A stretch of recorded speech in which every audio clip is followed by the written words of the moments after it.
સુરેન્દ્રનગરનું દસાડા ગામ જે હંમેશા તેની શાંતિ અને સુરક્ષા માટે જાણીતું હતું, પરંતુ હવે ત્યાં અસામાજિક તત્વોનો આતંક બેફામ બન્યો છે. વાત છે શાંત કહેવાતા દસાડા નગરની, જ્યાં એક જ રાતમાં થયેલી 2 ઘરફોડ ચોરીએ આખા પંથકમાં ખળભળાટ મચાવી દીધો છે.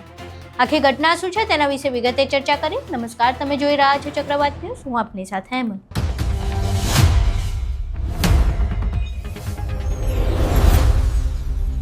એક સમય હતો જ્યારે દસાડા ગામને એકદમ શાંત અને સુરક્ષિત વિસ્તાર માનવામાં આવતો હતો. અહીં ચોરી, લૂંટફાટ કે મારામારી જેવી ગેરકાયદે પ્રવૃત્તિઓનું પ્રમાણ નહિવત હતું. લોકો રાત્રે શાંતિથી અને નિશ્ચિત થઈને પોતાના ઘરમાં રહી શકતા હતા, પરંતુ છેલ્લા કેટલાક સમયથી દસાડાનું આ ચિત્ર બદલાઈ ગયું છે. ગ્રામજનોમાં એવી ધીમી ચર્ચા અને ગણગણાટ શરૂ થઈ ગયો હતો કે ગામમાં દારૂ અને જુગારની બધી સતત વધી રહી છે, અને જ્યાં આવા દૂષણો વધે ત્યાં ગુનાખોરી વધવી એ સ્વાભાવિક છે. લોકોની આ આશંકા ત્યારે સાચી પડી જ્યારે ગત 13 ઓગસ્ટે દસાડામાં એક મોટી ઘટના બની. દસાડાના આંબેડકર નગર વિસ્તારમાં એક સાથે 2 ઘરફોડ ચોરીની ઘટના સામે આવી. આંબેડકર નગરના રહીશ રામાભાઈ સોલંકીના રહેણાંક મકાનમાં તસ્કરોએ તાળા તોડ્યા. ગેરકાયદે રીતે ઘરમાં પ્રવેશીને ચોરોએ સોના ચાંદીના દાગીના અને રોકડ રકમ સહિત આશરે 2 લાખ રૂપિયાના મુદ્દામાલ પર હાથ સાફ કરી દીધો. માત્ર આટલું જ નહીં, આ જ વિસ્તારમાં રહેતા અન્ય એક રહીશ સલીમભાઈ શેખના ઘરને પણ તસ્કરોએ નિશાન બનાવ્યું. ત્યાં પણ તાળા તોડીને રોકડ રકમની ચોરી કરવામાં આવી છે. હાલમાં આ બંને ઘટનાઓની ફરિયાદ દસાડા પોલીસ સ્ટેશનમાં નોંધાઈ ચૂકી છે અને પોલીસ દ્વારા તપાસનો ધમધમાટ શરૂ કરવામાં આવ્યો છે. પહેલા અહીં એ ઘરફોડના દ્રશ્ય જુઓ.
અહીં તમે દ્રશ્યો જોયા. હવે આ ઘટના બાદ સૌથી મોટો સવાલ એ ઊભો થાય છે કે અચાનક આ સુરક્ષિત વિસ્તારમાં ગુનેગારો આટલા બેફામ કેવી રીતે બની ગયા?